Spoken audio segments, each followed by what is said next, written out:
Alhamdulillah hadana hadza wa ma kunna linahtadiya laula an hadana Allah. Rabbi shalli sadri wa yassir amri wahlul 'uqdatam min lisani yafqahu qawli. Rabbi zidni ilma warzuqni fahma. Asyhadu an la ilaha illallah wa asyhadu anna Muhammadar Rasulullah. Amma ba'du. Yang kami hormati dan kami banggakan Bapak Dekan FKM Universitas Andalas, para tim kampus sehat, dan semua peserta yang hadir pada pagi hari ini, marilah dengan senantiasa tidak putus-putusnya bersyukur kepada Allah Subhanahu wa Ta'ala bahwasanya pada pagi hari ini kita masih dikasih kesempatan nikmat Islam, nikmat iman, nikmat syahadat, nikmat bisa bersilaturahmi dengan kita semua dalam menyiapkan pengembangan kampus sehat di Indonesia. Izinkan Bapak, mungkin saya Bambang, mungkin pikiran saya adalah ahli gizi Bapak sekalian. Kenapa saya menjadi hijrah menjadi promosi kesehatan? Karena buat saya ini penuh challenging banget gitu ya. Jadi saya memilih karir, memilih jurusan prokes itu sejak saya menjadi ajudannya Profesor Farid Al-Fasamulu. Ya, tahun 98 beliau jadi menteri, ya. Beliau sudah menyiapkan apa itu namanya paradigma sehat. Jadi health paradigm. Buat saya beliau adalah selain sebagai orang tua, tapi seorang visioner sejati kalau saya. Ya. Zaman dulu dia udah ngomongin apa itu paradigma sehat, tapi sekalian. Kalau kita lihat backgroundnya adalah beliau seorang klinisi ahli infertil di Indonesia. Mungkin kalau Bapak orang kedokteran, beliau disebut sebagai Bapak laparoskopi Indonesia. Jadi beliau di tahun sekitar 82 sudah belajar di Johns Hopkins University Amerika, belajar apa itu laparoskopi. Keren banget kalau dia. Jadi beliau tuh, saya belajar dia. Buat ini nanti belajar kamu saya itu buat saya nanti gampang sekali. Tapi kita menyiapkan fondasinya. Mengapa mereka Prof. Muluk itu selalu memilih pilihannya tuh jangan cuma one step ahead, harusnya two step ahead. Jadi 2 langkah di depan kita harus kita pikirkan. Contohnya sekarang sederhana saja. Kita ngomongin 2045, kita ngomong bakalan Indonesia emas. Indonesia emas itu siapa sih yang pengen ya? Semua ingat pengen. Tapi ingat, jangan cuma dari situ. Habis Indonesia emas, kita makmur, loh jinawi gitu ya, kemarin loh jinawi semua terwujud. What's happened? Apakah Bapak sudah pikir di sana nanti bakal selain kita setelah pasca bonus demografi ada namanya pasca lansia, bonus lansia. Ilmu kita akan berubah total. Ilmu geriatri, ilmu parasitologi, ilmu yang dari kedokteran nanti akan namanya ortoped, screening, itu akan mendominasi. Di perawatan ada nursing, kayak gitu. Jadi Bapak sekalian mikirnya jangan yang 40 sampai 45 saja. Jadi, tapi tidak semua orang punya pikiran yang seperti ini. Karena kemampuan orang ngayal itu beda-beda. Ada yang suka kerja sebagai pelaksana, senang sebagai pekerja doang, itu duit, ya. Tapi harus kita temukan 50, 75, 100 tahun kita mau ngapain. Itulah kadang-kadang Indonesia suka terlambat karena kita jarang diberikan ujian, diberikan awareness, kasih dukungan bagi orang-orang yang hayal. Artinya hayal yang punya konsep ya, punya konsep. Ya. Itu yang saya belajar beliau. Nah, beliau sempat membicarakan begini. Apa namanya? Nanti kalau ada paradigma sehat, bilang ke saya dan sama audiens gitu. Ini Bambang juga saya isi. 20 tahun lagi waktu itu tahun 98 sekalian. 98. 10-15 tahun sampai dia temukan nanti para medis ahli gizi, ahli counseling, sanitarian dan teman-teman itu harus bisa mengawal rumah tangga di masing-masing komunitasnya. Kebayangkan? Karena apa? Persiapan desentralisasi kita akan serahkan sepenuhnya kepada daerah. Daerah mana yang kuat? Ketahuan. Daerah mana para tenaga kesehatan yang aware kepada lingkungannya. Karena apa? Tenaga kesehatan itu menjadi peran utama di sana. Tapi tidak sendirian, bersama-sama. Nah, kebetulan ini ada pentahealth. Nah, hal-hal yang seperti ini harus sudah dipikirkan teman-teman di tingkat universitas. Mau tahu lagi sekarang, Bapak sekalian, Menpan RB ini maunya saya ngacak ya, tapi ada calonnya. Menpan RB sudah merubah tatanan perilaku sistem kerja di Indonesia. Jadi mulai yang namanya struktural ada, saya tadi eselon 3 dibubarkan tahun 21 menjadi jafung semua. Paham Bu? Mungkin di tempat universitas nggak terlalu kerasa. Kementerian dan lembaga hilang Pak struktural, menjadi koordinator dan subkoordinator. Setelah itu baru kemarin bulan Februari tanggal 6 diluncurkan ada namanya, sudah tidak ada lagi namanya subkoordinator dan koordinator, menjadi sistem kerja. Pernah dengar sistem kerja? Pernah dengar tim agile, tim tangkas? Nah inilah harusnya kampus saya menjadi tim tangkas, saya jadi merinding. Sekarang Kementerian Kesehatan Republik Indonesia sedang menyiapkan transformasi kesehatan. Jadi satu program masalah kesehatan harus diproyek oleh berbagai bidang ilmu. Tidak hanya satu profesi, tapi berbagai profesi. Bahkan bisa lintas unit, lintas program, lintas unit, bahkan lintas kementerian. Itu sudah ada di Menpan RB nomor 6 tahun 2022. Sudah pada dengar? Satu-satunya kementerian yang sudah merampingkan organisasinya Kemenkes 85%. Itu kita uji coba. Nah saya ini sekarang baru minggu kemarin saya ditempatkan menjadi ahli media promosi kesehatan di bidang kesehatan jiwa. Karena kesehatan jiwa itu ternyata banyak sekali PR-nya. Nah baru muncul kemarin Mesal menangani saya dari bandara, ya sudah dibutuhkan informasi paling happening masalah perundungan terhadap pelecehan seksual. Itu mental health. Kedua adalah siapa? Apakah ada mahasiswa di Universitas Andalas ini ada yang membuat skripsinya lebih dari 1 semester, 2 semester, bahkan 3 semester? Jangan hanya menyalahkan mahasiswanya. Jangan-jangan dosennya juga tidak kompeten. Juga jangan, inilah lagi bicara ya, bukan ulang perbedaan. Itu harus perhatikan siapa yang evaluasi.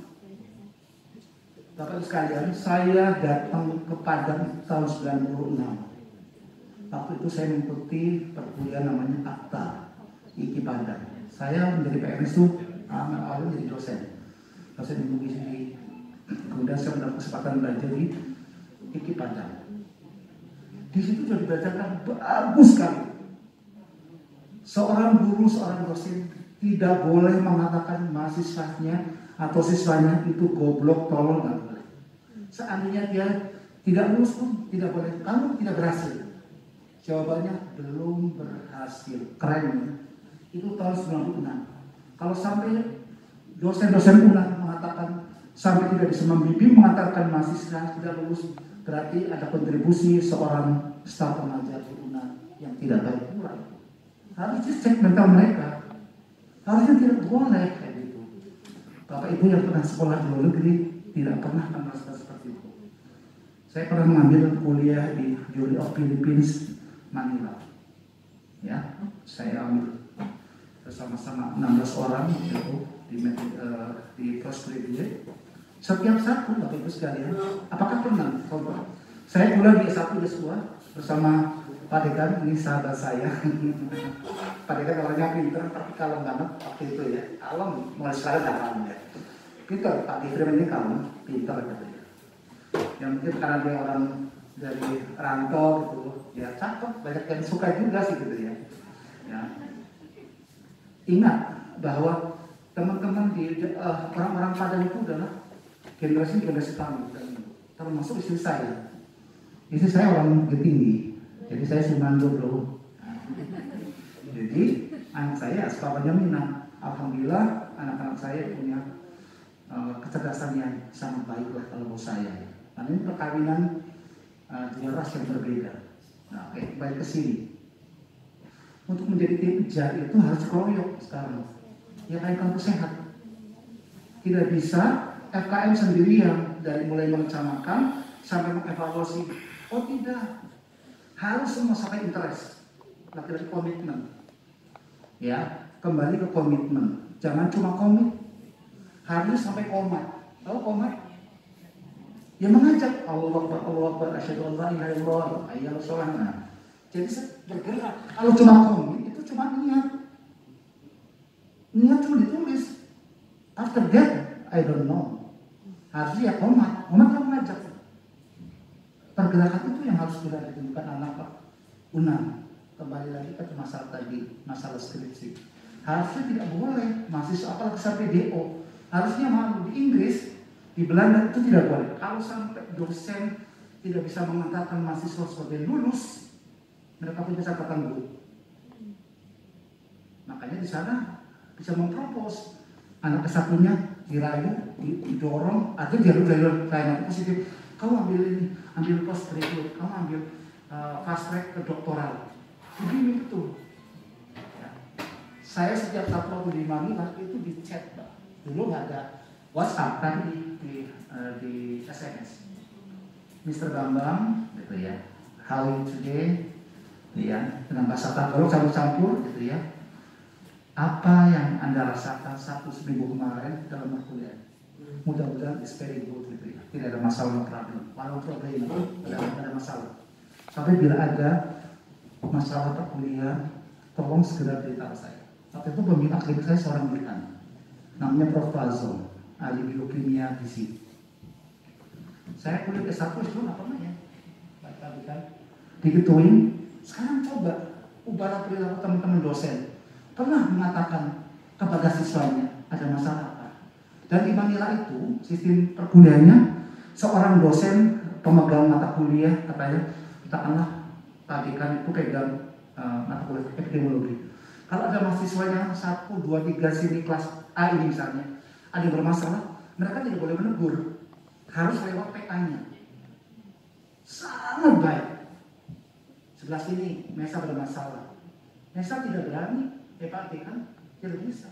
Saya pembina Mesa akan ngomong ke saya, Pak Bambang itu saya punya di kelas B namanya Mesa, punya masalah gini-gini. Saya akan hadapi Mesa. Keren banget, well. Bisa. Ya nggak bisa karena kita nggak mau. Merasa cuek, merasa sibuk, merasa kayaknya paling penting lah gitu ya. Seorang sudah paling hebat, nggak boleh. Harusnya rendah hati dosen itu. Itu saya diajarkan di Padang bro, tahun 96. Ya, walaupun saya di UI S1, S2 umroh tidak pernah disebut namanya di depan. Di Universitas Filipina setiap semester aja di sana disebut IPK tertinggi siapa, jurusan apa gitu. Wah, senang banget, keren. Nggak sampai di situ, saya presentasi bagus aja nih. Tugas dikasih Toblerone, malah kasih sebutnya kecil. Ujian bagus semester sama UAS gitu ya, dikasih apa? Dikasih kebenaran yang besar, juara 1, 2, 3 gitu. Apakah orang Unan pernah memberikan apresiasi seperti itu? Ya mungkin sampai juga boleh, nggak harus topik. Yang semua kelas juga gini, permen 1 mentos topiko. Saya kembali ngajar membantu di UIN, ya saya menyiapkan UIN, waktu di Fikes gitu ya. Saya juga mengajar di Sekolah Tinggi Ilmu Komunikasi di Jakarta, Stikom, Intersal. Mungkin Anda tahu bisa banyak artis gitu. Saya kasih, senang banget. Dulu saya ditaruh di challenge, Pak Bambang, ini Anda diminta ngajar untuk komunikasi, pengantar komunikasi dan masih pengantar 10. Di sini orangnya tidak ada yang betah melihat mahasiswa begitu. Karena kalau ngajar doang. Kalau saya datang ngajar, pasti dasar yang bagus. Kalian pengen lulus berapa semester? Saya kasih tahu. Ya, pada saya kuliah di semester di S2, saya semester awal sudah menyiapkan proposal tesis saya. Karena masih bisa, saya siapkan, termasuk anak-anak saya. S1 144 SKS. Kalau di desain 1 semester 20 kali 7 berapa? 7 SKS 140, 4-nya skripsi. Pernah nggak Bapak Ibu memberikan dasar awal-awal kuliah begitu? Kalau saya kuliah sudah begitu. Jangan ini kuliah susah nih. Siapa yang lulus 8 semester, 9 semester, 10 semester, 7 semester, begini saja. Nah, kalau 20 semester, 20 SKS per semester, Anda katakanlah 2 SKS saja per mata kuliah. Hanya 10 mata kuliah. Kalau 10 mata kuliah dari Senin sampai dengan Jumat, hanya 2 jam 8 mulai kuliah, jam 2 balik, sudah kelar. Selebihnya mau ngapain? Kalian, saya mau depan anak-anak UI, di depan anak utama saya. Kalian itu lebih mudah bro, dengan sama anak SMP Jakarta. SMP Jakarta kuliah bakal belajar, setengah 7 itu sudah siap dengan tadarus. Pulang jam 3, kali sekolah-sekolahnya unggulan. Betul-betul sampai sore. Kalian itu gak ada apa-apanya sama SMP Jakarta ternyata. Kalau sampai jam 12 tidak Anda menyelesaikan bikin laporan sakti lebih awal, waduh kamu begitu besar. Itu saya tanamkan anak saya. Alhamdulillah saya selalu begitu. Itu. Nah kalau Anda ingin dapat kuliah lagi, tambah lagi, irit. Sekali ambil yang 3 mata kuliah. Beres Anda kuliah cuma 3 hari. Anda bisa nyari duit, bisa ngapain? Pernah nggak kita pikirkan? Itu namanya strategi. Pindah saja tidak cukup, pakai strategi. Di sinilah kamu saya pakai strategi. Waduh saya kalau ngomong kayak gini gemes banget. Contohnya kan, saya diajak makan sama Unimesa di Devi di pinggir kali. Unimesa, kalau saya jadi Pak RT ini akan saya rubah kali ini menjadi tempat wisata. Ini depan kan orang pada makan di sini. Kali ini kita bersikap harusnya anak-anak testing, teknik lingkungan UNAN, anak FKM UNAN, anak biomedik, anak kimia datang ke sini. Gak usah belajar teori sampai malam, praktekkan hasil belajar Anda. Jadikan kali ini kalian bersih, bisa tempat untuk jadikan ikan. Ya pakai proses lah, nggak harus ini, oh cemplung ikan, nggak begitu. Proses belajar semua. Kasih target 3 bulan harus bersih. Semua proyek yang prokes ngapain advokasi, tidak boleh membuang aliran limbah rumah masuk ke situ. Ya advokasi, nggak boleh buang WC ke situ. Itu dikeroyok. Seandainya semua menjadi tim agile, dari anak kesling ikut, advokasi ikut, anak kimia lingkungan ikut, anak kimia ikut, ya, akan nggak bersih tuh sungai itu. Stunting nggak bakalan ada. Ada ikan semua guys. Nanti dulu lagi dirayu penjualnya sambil nunggu makanan di dia itu ternyata lamonyo. Karena sekilas di sini. Jualan di situ. Pelet kalau 5.000 ya. Kalau Anda kembali lihatin ke monyet-monyet itu kan boleh dikacang. Lempar itu. Penduduk situ dengan berbasis masyarakat tidak perlu mengeluarkan peletnya. Kita meraih para orang yang datang ke Jakarta. Nanti kasih tahu petugas bandaranya, supir-supirnya, sama petugas ojek online-nya, mobil online-nya, kasih tahu teman-teman tim pariwisata dari UNAN meraih ini. Kalau membawa penumpang seperti ini, tunjukkan selamat pagi sopan. Saya ngomong udah gemes. Kemarin di depan Devi ada penyanyi pengamen. Itulah Pak Bambang, bagus. Tapi itulah orang Padang kayak gitu. Iya, Padang ini kalau dibilang cerdas, sangat cerdas. Tapi egoisnya minta ampun kayak orang Jakarta. Seandainya para pengamen yang ada di Padang itu sudah dikasih tahu bagaimana cara mengamen yang bagus. Nesa, di Padang Panca kan ada isi. Bagaimana membuat performanya bagus. Dosen-dosen Inggris di UNAN keren-keren banget, anak UNP dosen itu. Mau diajarin, jangan cuma nyari duit dengan bimbel, bukan bimbel, kayaknya udah puas. Anda cuma mengejar dunia aja, akhirat tadi. Kalau semua para pengamen dilatih lah, melatih dosen bahasa Inggris di UNAN, ya terima kasih, harus dari berilah kesempatan kepada warga kita berbahasa Inggris bagaimana, nyanyi bahasa Inggris bagaimana. Sampai nanti akan pakai bajunya. Inilah sebelum nyanyi bagus sekalian. izinkan saya akan membawakan sebuah lagu khas Padang yang saya bawakan dengan baju ini. Ini namanya apa, namanya apa, namanya apa. Kan keren banget diraih. Jadi semua berkontribusi. Bukan biarin aja sama orang Padang mau ngamen kayak mau nunggin telentang beragama.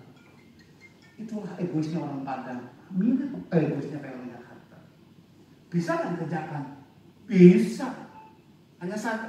Innamal amanu binniyat. Semua tergantung kalian. Kalau Anda dunia kejar tidak akan pernah sampai. Tapi kalau akhirat sudah kejar, dunia akan menuju. Contoh yang sederhana buat anak saya. Kalau orang mungkin Pak Biswan masih ingat, menyuruh anaknya suruh tidur cepat-cepat. Ayo tidur cepat, jangan nonton TV terus. Nanti sekolahnya bisa ketinggalan. Iya Pak, iya. Saya tidak pernah. Karena sudah pernah belajar psikologi. Ayo Mas, Mbak, sekarang tidur. Besok bangun supaya tidak ketinggalan subuhnya. Kalau subuh udah bangun, ketinggalan nggak sekolahnya. Itulah kejar-kejar akhirat, dunia menurut. Kalau kita cuma ngejar dunia, ayo bangun, tidur sekarang, udah malam. Akhirnya tidak ikuti, subuhnya ketinggalan, sekolahnya ketinggalan, dua-duanya celaka. Itulah kalau saya. Yuk kita ke aslinya. Mudah-mudahan Bapak sekali bisa kembali, bisa ikut emosi saya. Belajar kamu saya buat orang Uganda. Hanya seujung kuku jari saya. Saya pasti bisa. Ya, kita lihat yuk. Oke, Bapak sekalian, ini kita lihat sih Bapak sekalian. Jadi saya ingin ngecas lagi Bapak sekalian ya. Kita itu yang kita lihat tidak hanya tantangan provinsi doang, tantangan nasional, tapi harus juga tantangan globalisasi. Ya Bapak sekarang pikirkan penuh, jangan cuma one step ahead, tapi two step ahead. Ya, kita lihat kondisi masalah ini seperti apa, arah kebijakannya apa, dan tenaga kesehatan itu seperti apa ya. Nah di sana kita lihat tadi Pak Dirkan sudah memperan pentahelix. Di sini lah siapa yang bisa mengkaitkan tim pentahelix. Bapak sekalian sudah harus berbangga ya. Prof Nilam Muluk orang Padang pernah menjadi duta besar SDGs sebelum jadi Menkes. Beliau duta besar zamannya SBY. Lalu orang Padang ya. Kalau Bapak Ibu lihat banyak guru besar FKUI itu dari orang Padang. Sampai di Padang, sampai di UI itu namanya FKM, tahu kan? Fakultas Kesehatan. Salah bro. UU bukan fakultas kesehatan, fakultas keluarga Minang. Karena saking banyaknya dosen dan anak keturunan Padang sekolah di sana, namanya fakultas keluarga Minang. Jadi Minang itu banyak yang sangat pintar dan sangat cerdas. Tapi saking pintarnya keblinger, nggak peduli sama saudara-saudara. Terus saya mau padanya. Termasuk istri saya, pinternya minta ampun. Fisikanya dari SMP, SMA, di UN, di MEN, 9 terus. Matematika, Inggris, sama fisika. Tapi kadang-kadang cuek sama orang. Temu orang Jawa saya, nggak boleh begitu. Nah, tolong ingat. Tolong diturunkan frekuensi egonya orang Padang sama orang Jakarta. Insya Allah hebat. Pasti hebat. Ya, ingat ya. Saya sebut orang Padang karena saya bagaimana juga ya. Sudah keblinger orang Padang. Jadi emosi saya ada. Jangan sampai, harusnya Padang itu menjadi leadingnya orang-orang yang berakhlakul karimah. Jadi orang-orang terbaca tapi keren gitu loh. Ya, nah, teruskan lagi. Terus kalian tingkat global dunia ya, angka prematur masih tinggi, kematian bayi masih tinggi, orang merokok masih tinggi ya, orang diabetes masih tinggi, obesitas, masya Allah. Penggunaan alkohol juga masih tinggi di dunia ya. Kita ngomongin dunia. Ada kecenderungan kita memerlukan intake garam. Bapak Ibu ke Finlandia, satu-satunya negara di dunia yang membatasi pemakaian garam dan gula. Keren ya. Sampai sebegitunya. Jadi kayak orang Padang, beli gula sembarangan, tapi boleh sebebasnya ya. Beli minyak boleh ya. Garam. Di Finlandia setiap rumah tangga diukur pembelian gula dan garamnya. Jadi tidak salah kalau Finlandia juara 1 IPKN, indeks pembangunan keterbesar di dunia. Apalagi tentang tekanan darah. Nah, orang Padang ini kenapa cerdas? Karena di konsep kehamilan, ya, di 5 bulan awal kehamilan, otak itu hanya membutuhkan kolesterol dan yodium. Dipastikan orang Padang pinter, cukup dengan kolesterolnya dari kelapa dan ikan, yodiumnya sudah cukup. Tapi ingat, setelah menikah punya 2-3 harus berpikir 2-3 kali makanan Padang. Makanan Jawa bro harusnya banyak sayur dan buah.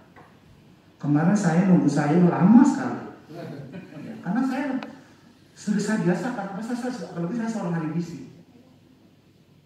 Makanan Padang itu gak ada yang enak, cuma enak banget. Nah kalau terus-terusan kolesterol, ya wajar saja di Padang itu dibuat rumah sakit stroke dan jantung, karena lagi-lagi perilaku. Perilakunya emang bandel orang Padang, mestinya akibat makan gitu ya. Coba kalau umur dari mulai 35 tahun sudah makannya berkombinasi banyak sayur dan buah, dipastikan hasil riset tahun 2018 3 tahun berturut-turut ada 2 hal yang paling tidak enak di Indonesia. Orang Indonesia malas beraktivitas fisik. 2 orang Indonesia malas makan buah dan sayur. Ya, di mana-mana ya, sampai-sampai kalau mungkin makan enak di Padang, gak usah ke Padang, rumahnya Prof. Pasti kita ada rendang, ya, ada ayam bate, banyak. Ya.